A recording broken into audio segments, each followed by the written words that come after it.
محترم مسلمانانو په لندن کې د هندوانو مندر ټیمپل ته ورغلی وم چې د هندوانو مشر پنډت ته مې دعوت ورکوي. بحث و مناظره ورسره شروع سوله پر خالق باندې چې اصلي خالق څوک دی، دنیا نړۍ چا جوړه کړه. سوال مې پر وکړ چې د رام څوک دی، شیوا ګنیش څوک دی. دا راته وویل چې رام شیوا ګنیش دا خدایان دي، دا د دنیا جوړونکي ډیزاینر مالک رب خالق دی. نو ما ورته وویل چې آیا د اصلي خالق سره طاقت شته؟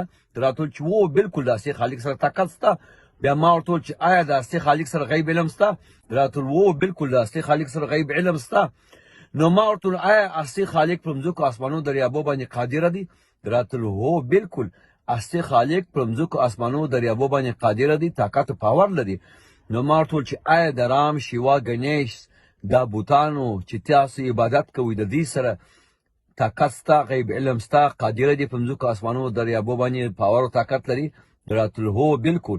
بیا ما ورته وویل چې ستاسو په کتاب کې لیکلي دي چې د رام معاینه ورکه وه 12 کاله، او رام نو په خبر چې د ده معاینه چیرې ده. 12 کاله بعد د کلي خلکو ورته وویل چې ستا معاینه پلاني بدماشانو غلا کړې ده. بیا 12 کاله دی په خپله معاینه پسې ګرځېده چې پیدا کړي. بیا 12 کاله د جنګ وکړي چې خپله معاینه را خلاص کړي د بدماشانو څخه. نو ما ورته دا څنګه خالق و چې دی په خپل مخلوق نو خبر چې د مخلوق معاینه چیرې ده.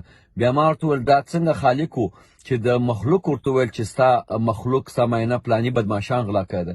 بیا ما ورته دا څنګه خالق و چې 12 کاله په خپل مخلوق معاینې پسې ګرځېدي، بیا 12 کاله د مخلوق سره جنګ وکړي. د رام سره نه طاقت و، نه غیب علم ورسره او نه قادر و په مځکو اسمانو دریابو باندې. بیا ما ورته وویل چې ستا په کتاب کې راغلي دي چې خالق هغه یو دی، هغه انسان نه دی، هغه د چا پلار نه دی، هغه د چا زوی نه دی، هغه پیدا سوی نه دی، هغه عبدالعبدا دی. نو مال رام خو د یو چا زوی و، مور پلار یې درلودله، معاینه یې درلودله، اولادونه یې درلودل، پیدا سوی و، مړ سوی و. نو ستا کتاب خدا وایي او ستا د کتاب خلاف ده. بیا ما ورته وویل چې ته وایه چې شیوا خدای دی او ګنیش دا هم خدای دی. مال ستا په کتاب کې راغلی دي چې شیوا و خپلې معاینې ته وویله چې زه ځمه په میله باندې، ته په کور کې اوسېږه. دی ولاړی، کور یې پرېښوی، د ده معاینه را ولاړ شو، د خپل مرداري او ګندګي څخه ګنیش جوړ کړي. ګنیش چې پیدا سو جوړ کړي د خپل مرداري ګندګي څخه، او ګنیش چې وویل چې زه ستړی یم، ته مې د ګندګي او مرداري څخه جوړ کړه، ته ورسه پر کور باندې پیرا وکړه، زه سیرات کوم بېدېږم. زوی ګنیش ولاړی په دروازه کې ولاړ دی، پر خپل کور مور باندې پیرا کوي. ګنیش هم وایي تاسو خدای دی او شیوا هم خدای دی. شیوا چې د ګنیش پلار دی، شیوا راغی بیرته کور ته ننوتی. ګنیش ورته وویل څه کوې، څوک یې، چیرې ځې؟ شیوا ورته وویل ته څوک یې؟ ګنیش ورته وویل ته څوک یې؟ پلار او زوی یو بل سره نه پېژني، دواړه خدایان دي، یو خدای بل خدای نه پېژني. دا سچ په کتابو کې راغلی. د شیوا او د ګنیش د دوه خدایانو د پلار د زوی په مابینځ کې جنګ سو. جنګ یو خدای را ولاړ سو، بل خدای یې مړ کړي. شیوا پلار را ولاړ سو، خپل زوی ګنیش یې مړ کړي. وروسته بیا دی خبر سو چې ما غلطي کړې ده، ما یو بل خدای مړ کړي، خپل زوی مې مړ کړي. بیا و خلکو کلي ته وویل چې ورسئ هغه حیوان چې اول په مخه درغی د هغه سر راوړي. د کلي خلک ولاړه، د فیل سر یې پرې کړي راوړي او د ګنیش پر بدن یې ورولګوي چې نن ورځ فیل الیفنټ خدای ورته وایي په بتخانه کې چې دوی د هغې عبادت کوي، چې وایي د شیوا زوی دی خپل پلار سر ورپرې کړی په غلطي کې. نو ما ورته دا څنګه خدایانو چې پلار او زوی نه سره پېژندله، غیب علم نه ورسره، او دا څنګه خدایانو چې یو بل سره جنګ کوي، یو خدای راوړي بل خدای مړ کړي، مال خدای څنګه مړ کړي؟ بیا دا څنګه خدای و چې خپل ځان ساتنې حفاظت یې نه سوی کولی؟ بیا دا څنګه خدای و چې دی وروسته خبر سو چې ما غلطي کړې ده؟ خدای څنګه غلطي کوي چې دا ما خپل زوی مړ کړي، بل خدای مې مړ کړي؟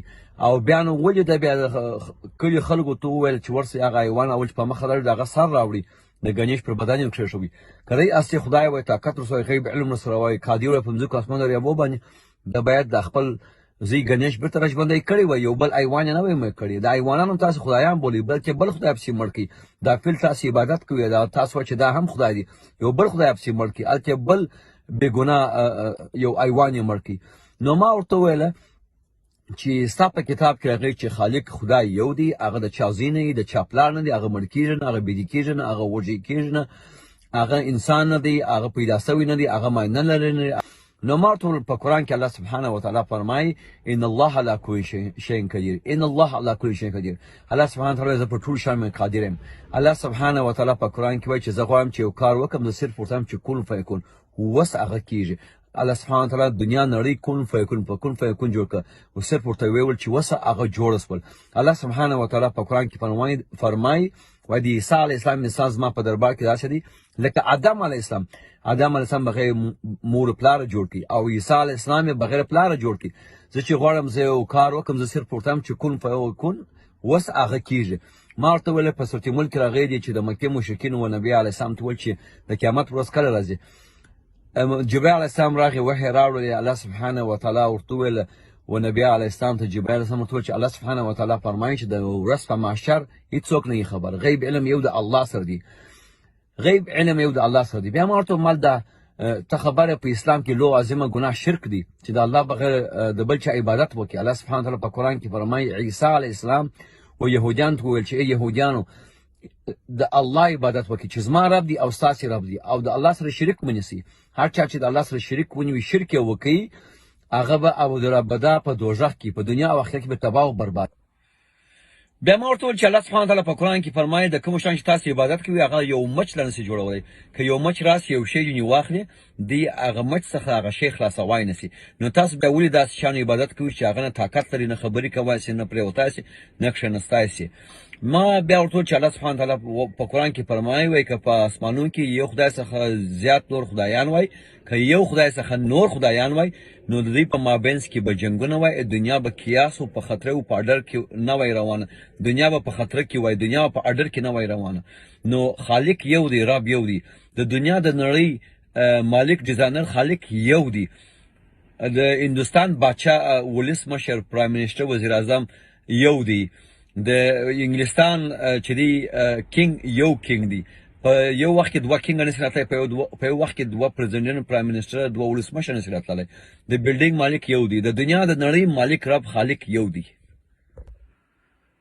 نو بیا ما ورته وویل چې ستاسې کتاب کې په ویداس کې راغلی دی ستاسې مذهبي کتاب چې په کتاب کې دا راغلی دی چې تاسو د یو خالق عبادت وکړئ د یو خدای. هر هغه انسان هغه انسانان چې د بت عبادت وکړي د ډبرې او د مخلوقاتو د انسانانو د حیوانانو د میز د هوا د غر هغه په تاریکه کې دي په ډېره غټه ګمراهي کې دي عظیمه ګناه کوي. او دا بیا ستاسو په کتاب کې راغلی چې خالق یو دی بل خالق نسته. رب یو دی بل رب نسته.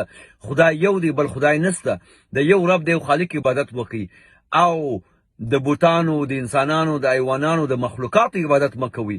که تاسو دا کار وکئ نو تاسو به ډېر عظیمه ګناه وکړئ ډېر لوی جرم به وکړئ په ډېر ګمراهي او تاریکه کې به یاست. نو ما ستا عقیده ستا دا خبرې ستا عقیده ستاسو عقیده د خپل مذهب د خپل کتاب خلاف ده. ستاسو کتاب دا وایي او ته دا وایې بربادي. نو ما شرک ډېر عظیمه ګناه ده. نو بالاخره بیا دغه هندو پنډت بیا اګریسو یعنی ډېر شیان سره قانع سو چې د په کتاب کې ما دعوت ورکړي او بیا د قرآن او د اسلام توحید ته مې راوبولي.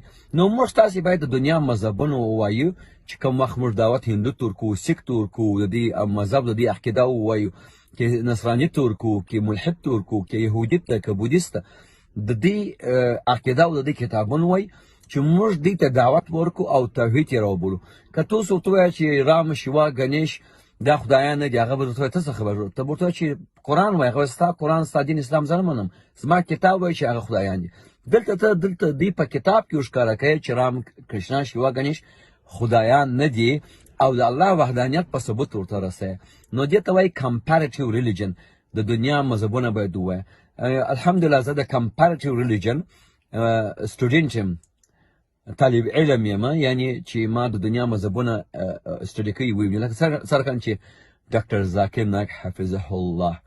نو دعاګانې انشاءالله دا یو کوچنی تخنیک او ټکنیک مې ستاسو سره شیر کړي. بیا د قرآن کاپي واخیستل د نبي علیه السلام په اړه مې کتاب ورکړي په انګلیش باندې او د انګلیش او کاپي د قرآن په انګلیش باندې او نور داسې کتابونه مې ورکړله. ما ته دا ووایه سټډي وکړه انشاءالله دعاګانې ورته وکړئ. الله سبحانه وتعالی دې هدایت ورکړي. عکس په دا ویډیو کې زه نشر کوم دغه پنډت تاسې بیا عکس ووینئ چې په وخت کې د بحث د مناظرې ما د ده سره د عکس واخیستی. د دې مندر ته ورغلیم د دې بودخانې ته ورغلیم وړې مې دعوت ورکړي وړې مې چلنج ورکړي. الحمدلله حق هغه خلک وایي چې د چا پروا نه کوي چې د الله سبيريږي الله سبحانه وتعالى موږ ته بس طاقت راکړي چې همیشه حق وایو او د حق خبرو